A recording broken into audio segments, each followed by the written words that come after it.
नमस्कार। हम आज के जेई एस्पिरेंट्स हैं। हमारा गोल है इंडिया की बेस्ट आईआईटी इंस्टीट्यूट में से सबसे ज़्यादा ट्रेंडिंग स्ट्रीम में इंजीनियरिंग करना, जिसके लिए हम पहले जेई मेंस की एग्ज़ाम क्लियर करेंगे और उसके बाद जेईई एडवांस की एग्ज़ाम क्लियर करेंगे।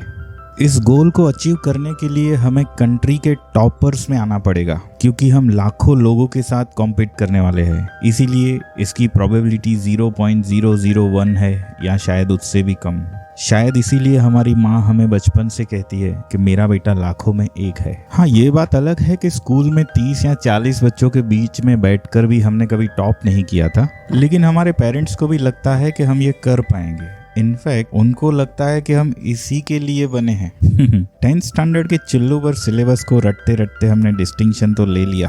उसके बाद बड़ी बड़ी इंस्टीट्यूट्स ने स्कॉलरशिप के नाम पर फीस में डिस्काउंट दे दिया और हमको यकीन दिला दिया कि हम बहुत इंटेलिजेंट है और हम बने ही आईआईटी के लिए हैं और हमारी रट्टेबाजी की स्किल आईआईटी बनने के लिए सफिशिएंट है। बाद में आगे जाके रियलाइज हुआ कि ये तो उनका मार्केटिंग स्टंट था, ये तो मछली का जाल था, हम तो बस एक मछली की तरह फंस गए। लेकिन क्योंकि मोटिवेशनल स्पीकर्स की I can, I will, impossible itself says I am possible ऐसी कोट से पॉजिटिव थिंकिंग से दिमाग भरा पड़ा था और इसीलिए आखिर में हमने साइंस ले लिया। और फिर पेरेंट्स ने पूरे शहर में डंडोरा पिटवा दिया, दोस्तों में, दुश्मनों में, रिश्तेदारों में, गलियों में, कि हमारा बेटा 2 साल के बाद आईआईटीएन बनेगा। फिर तो क्या था, पेरेंट्स ने अपने सारे सेविंग्स अकाउंट हम पर लुटाना शुरू कर दिए। बड़ी नेशनल इंस्टीट्यूट में admission, branded bags, books, uniform, यहाँ तक कि छतरी और टोपी में भी किसी इंस्टीट्यूट का ब्रांड था।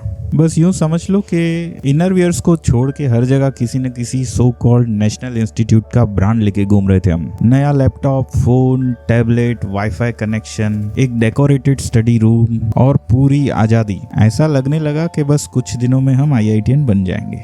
ऑफलाइन कोचिंग कहीं कम ना पड़ जाए, इसलिए हमने 3-4 ऑनलाइन कोचिंग के सब्सक्रिप्शन भी ले लिए और इस वजह से हमारे पास अब मटेरियल का भंडार होने लगा। धीरे धीरे लाइफ बिल्कुल रंगीन होने लगी। Luxurious institute, lavish classrooms, 5 star canteen, बहुत सारे फ्रेंड्स, प्राइवेट चैट ग्रुप्स और उसके अंदर गर्लफ्रेंड बॉयफ्रेंड की डिस्कशंस।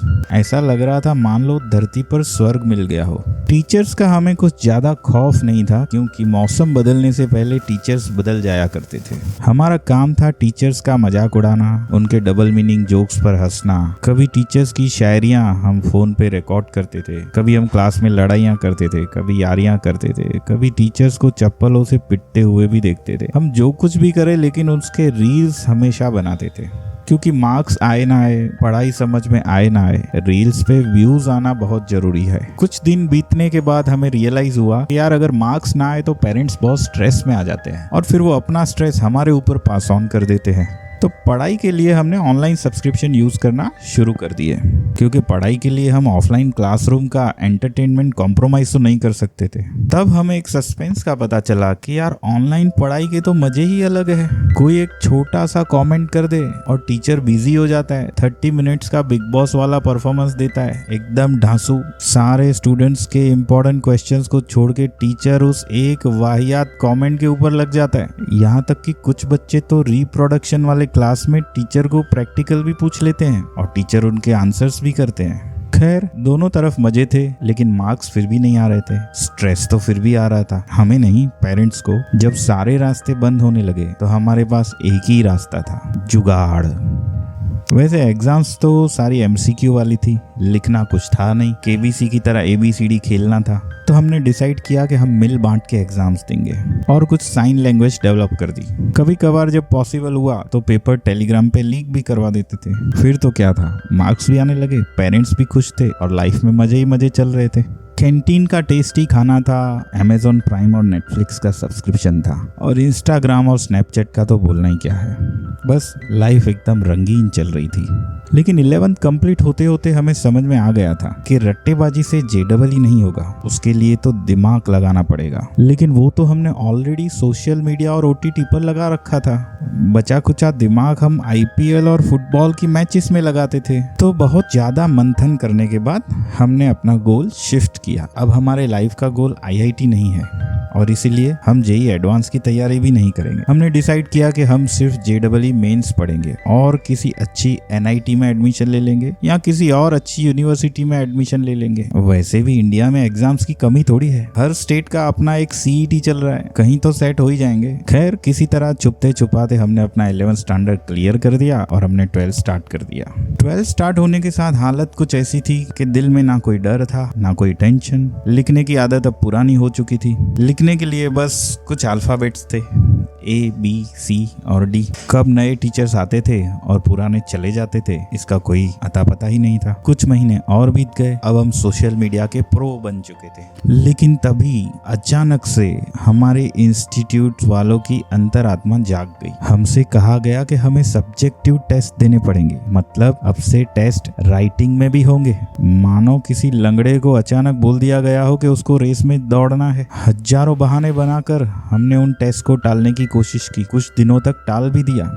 लेकिन वो कहते हैं ना कि मौत से किसकी यारी है, आज मेरी तो कल तेरी बारी है। तो आखिर वो दिन आ गया जब हमने सब्जेक्टिव टेस्ट लिखने शुरू किए। खाली छोड़ी हुई हमारी आंसर शीट्स में हमारे सिंगल डिजिट मार्क्स चमकने लगे, सिवाय उन गिने चुने स्टूडेंट्स के जिन्होंने शायद अपने घर पे पर्सनल ट्यूशन लगा रखा था, जिनको हम पूरा साल पढ़ाकू बोलकर चिढ़ाते रहते थे, जो कभी हमारे ग्रुप का हिस्सा नहीं थे, जो घर से टिफिन लेकर आते थे और जो रील्स नहीं बनाते थे। खैर अब हमारे मार्क्स की चमक हमारे पेरेंट्स तक भी पहुंच गई थी। फिर क्या था, उनके पाँव के नीचे से मान लो जमीन खिसक गई थी। बैकग्राउंड में सॉन्ग बजने लगा, छन से जो टूटे कोई सपना। मान लो उनकी सारी इन्वेस्टमेंट डूब गई हो, हर्षद मेहता से भी बड़ा कोई स्कैम हो गया हो। पेरेंट्स आपस में लड़ने लगे, ये डिसाइड नहीं हो पा रहा था कि हम अपने मामा पर गए हैं या अपनी बुआ पर। आखिर किसी तरह पेरेंट्स ने एक्सेप्ट कर ही लिया कि उनका नसीब ही खराब है और हमें एक बार फिर वो सारी फ्रीडम मिल गई जिसकी हमें आदत हो चुकी थी। हाँ, एक छोटा सा प्रॉमिस करना पड़ा कि अब हम पढ़ाई में ध्यान देंगे और अच्छा स्कोर करेंगे। लेकिन कहीं ना कहीं अब दिल में गिल्ट बढ़ने लगा था। ऐसा लग रहा था कि हमने अपनी लाइफ की once in a lifetime opportunity खो दी है, अपने पेरेंट्स को चीट किया है, अपने को मिली फ्रीडम का मिसयूज किया है। इस गिल्ट को कम करने के लिए अब हम पढ़ने लगे, लेकिन सोशल मीडिया और ओटीटी की क्रेविंग इतनी बढ़ चुकी थी और पढ़ने लिखने की आदत इतनी कम हो चुकी थी कि हम सिर्फ बुक्स और टॉपिक्स के नाम देखकर सो जाया करते थे। अब गिल्ट के साथ साथ थोड़ा सा हर्ट भी होने लगा। ऐसा लगने लगा कि हमें किसी ने चीट किया है, लेकिन हमें चीट किया किसने है वो समझ में नहीं आ रहा था। 10th स्टैंडर्ड के वो टीचर्स जिन्होंने समझने से ज्यादा रटना सिखाया, स्कॉलरशिप के नाम पर मछली का जाल बिछाने वाली वो इंस्टीट्यूट्स, बिना किसी मॉनिटरिंग के सारी फ्रीडम देने वाले वो पेरेंट्स, या ट्यूशन क्लास को एंटरटेनमेंट सेंटर बनाने वाले वो ट्यूशन ओनर्स, या फिर yes I can I will बोल बोल के एक्स्ट्रा पॉजिटिव बनाने वाले वो मोटिवेशनल स्पीकर्स। खैर अपने पेरेंट्स की तरह हमने भी मान लिया कि शायद हमारा नसीब ही खराब है।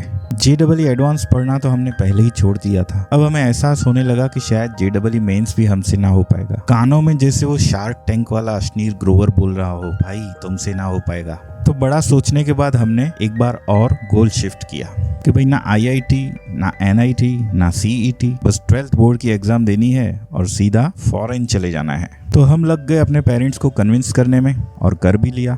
आखिर पेरेंट्स ही तो है और ऑप्शन भी क्या है उनके पास। हाँ, कुछ स्टूडेंट्स के पेरेंट्स कन्विंस नहीं हुए तो वो लोग लगे रहे थे अपने जेईई मेंस और एडवांस की प्रिपरेशन करने में। जिनके पेरेंट्स कन्विंस हो गए थे उन्होंने फिर से एक बार ढिंडोरा पिटवा दिया कि भाई यार इंडिया में अपॉर्चुनिटी नहीं है, इंडिया में ग्रोथ ज्यादा नहीं है, हम तो अपने बच्चे को 12th के बाद फॉरेन भेज देंगे। यहाँ से शुरू होता है हमारे 2 साल की जर्नी का क्लाइमैक्स। यहाँ तक की स्टोरी हम सबके लिए एक जैसी थी, लेकिन क्लाइमैक्स सबका अलग अलग होने वाला था। हमने सोचा नहीं था कि क्लाइमैक्स ऐसा भी हो सकता है। कुछ लोग सिर्फ बोर्ड्स की एग्जाम पर फोकस हो गए, उन्होंने एग्जाम क्लियर भी कर दी। कुछ लोगों की एक आध सब्जेक्ट में 80 केटी लग गई तो उन्होंने कंपार्टमेंट में क्लियर कर दी, और जिन लोगों की एक से ज्यादा सब्जेक्ट में लग गई थी उन्होंने अपनी लाइफ को रीस्टार्ट किया और फिर से पढ़ने लगे अगले साल एग्जाम देने के लिए। लेकिन हमारे अंदर कुछ स्टूडेंट्स ऐसे भी थे जिनके पेरेंट्स अभी भी उनसे यही आस लगाए हुए थे कि वो जेईई की एग्जाम क्लियर करेंगे, एडवांस की एग्जाम क्लियर करेंगे और आईआईटीएन बनेंगे। उनका और उनके पेरेंट्स का गोल अभी शिफ्ट नहीं हुआ था। एक तरफ पेरेंट्स का प्रेशर था, एक तरफ इंस्टीट्यूट ओनर्स का प्रेशर था, समाज का प्रेशर था, रिश्तेदारों का प्रेशर था। हर कोई आके उनसे यही पूछ रहा था कि भाई कैसी चल रही है जेई की प्रिपरेशन। उनमें से कुछ ऐसे थे जिनसे जेई के क्वेश्चंस नहीं बन रहे थे, लेकिन फिर भी वो टेस्ट पे टेस्ट दिए जा रहे हैं, काउंसलिंग पे काउंसलिंग लिए जा रहे हैं। कुछ स्टूडेंट्स को अंदर से एहसास हो चुका था कि हम जेईई कभी क्रैक नहीं कर पाएंगे, लेकिन वो बाहर बोलने से डरते थे। एक ऐसी एग्जाम जिसमें सक्सेस होने की प्रोबेबिलिटी ही इतनी कम है, उस एग्जाम को उन लोगों ने अपने लाइफ का वन एंड ओनली गोल बना दिया था। मान लो जैसे जेई क्रैक ना हुआ तो उसके आगे लाइफ ही नहीं है। कहते हैं जब उम्मीद टूट जाती है तो इंसान मुर्दे के समान हो जाता है। फिर ऐसी घटनाएं होने लगी जो शायद हमने कभी सोची भी ना थी। जो बच्चे इस प्रेशर को हैंडल ना कर पाए, उनके अंदर सुसाइडल टेंडेंसी डेवलप होने लगी। उनको लगने लगा कि जैसे अगर जेईई क्लियर ना हुआ, अगर आईआईटी में एडमिशन ना हुआ तो फिर जीकर क्या करेंगे, क्या मुंह दिखाएंगे अपने पेरेंट्स को, क्या मुंह लेकर जाएंगे अपनी सोसाइटी में। उनको लगने लगा जैसे हमारी कोई इज्जत ही नहीं रहेगी, हमारे पेरेंट्स के सपने टूट जाएंगे। इसी के चलते जेईई एग्जाम से पहले, जेईई एग्जाम के बाद में और रिजल्ट डिक्लेयर होने वाले दिन पे स्टूडेंट्स के सुसाइड करने की घटनाएं होने लगी। समझ में नहीं आ रहा था कि पढ़ाई इंसान के लिए है या इंसान पढ़ाई के लिए। ये भी समझ में नहीं आ रहा था कि वो सुसाइड है या मर्डर, और अगर मर्डर है तो किसने किया। जिनके पास उड़ने के लिए खुला आसमान था वो अपने रूम के पंखों से लटक गए थे। हमारे दिमाग में सिर्फ एक ही सवाल आ रहा था कि आखिर क्यों, वाई। अगर आप ये ऑडियो सुन रहे हैं तो इसका मतलब है या तो आप कोई पेरेंट है, या स्टूडेंट है, या टीचर है। अगर आप पेरेंट है तो अपने बच्चों के सामने हमेशा ऑप्शन बी रखिए, हमेशा प्लान बी रखिए। आईआईटी को टारगेट करना बुरी बात नहीं है, ऐसी कंपटीशन में पार्ट लेना ही बहुत अच्छा एक्सपीरियंस है। लेकिन जिसका सक्सेस रेट इतना कम हो, लाखों में स्टूडेंट्स है और हजारों में सीट्स है, ऐसी कंपटीशन में अगर हम बच्चे को और कोई ऑप्शन नहीं देंगे, उसके पास अगर प्लान बी नहीं होगा, तो रिजल्ट फेवरेबल ना होने पर उसको फ्रस्ट्रेशन ही होगा। अगर आप टीचर है तो ये समझिए कि आप अपने इंस्टीट्यूट का रिजल्ट बढ़ाने के लिए बच्चों को प्रेशर दे रहे हैं। मोटिवेट करना अलग बात होती है, लेकिन प्रेशर देना अलग बात होती है। There is a thin line between motivation and pressurising. आप ये ध्यान में रखिए कि अपने इंस्टीट्यूट का नाम रोशन करने के चक्कर में कहीं आप बच्चे को बहुत ज़्यादा प्रेशर तो नहीं दे रहे। और अगर आप स्टूडेंट है तो ये समझिए कि आपका आईआईटीएन होना इतना जरूरी नहीं है आपके पेरेंट्स के लिए जितना कि आपका होना जरूरी है। कभी भी अगर ऐसा नेगेटिव थॉट आता है तो आप ये जरूर याद रखना कि आप एजुकेशन ले रहे हैं लाइफ को बेटर बनाने के लिए। एजुकेशन के लिए लाइफ को सेक्रीफाइस नहीं किया जा सकता। लाइफ है तो एजुकेशन है। अपनी लाइफ को वैल्यू करो। जो लोग अपने स्टार्टिंग फेज में है, यानी 11th में है या तो 11 मिड में है और ये ऑडियो सुन रहे हैं, उनके लिए यही मैसेज है कि अगर टाइम यूटिलाइज नहीं करोगे तो ये सिचुएशन अनअवॉइडेबल हो जाती है। हमारे इस पॉडकास्ट का पर्पस था कुछ करंट प्रॉब्लम्स को एड्रेस करना और साथ ही ऐसी सीरियस प्रॉब्लम के सॉल्यूशन के लिए सबको एक साथ लाना। आप सबके पास कोई ना कोई एक्सपीरियंसेस होंगे, कोई ना कोई ओपिनियंस होंगे। हम चाहते हैं कि वो आप अपने ओपिनियंस, अपने एक्सपीरियंसेस कमेंट बॉक्स में लिखें, जिसको कलेक्ट करके हम अपना अगला पॉडकास्ट बना सकें कि इन प्रॉब्लम्स को सॉल्व कैसे किया जाए। हम मानते हैं कि ये एक दिन में नहीं होगा, लेकिन एक दिन जरूर होगा। एजुकेशन इम्प्रूवमेंट की इस सीरीज में आपका कंट्रीब्यूशन बहुत वैल्यूएबल है। So please like, share and subscribe and share your opinions. Thank you very much.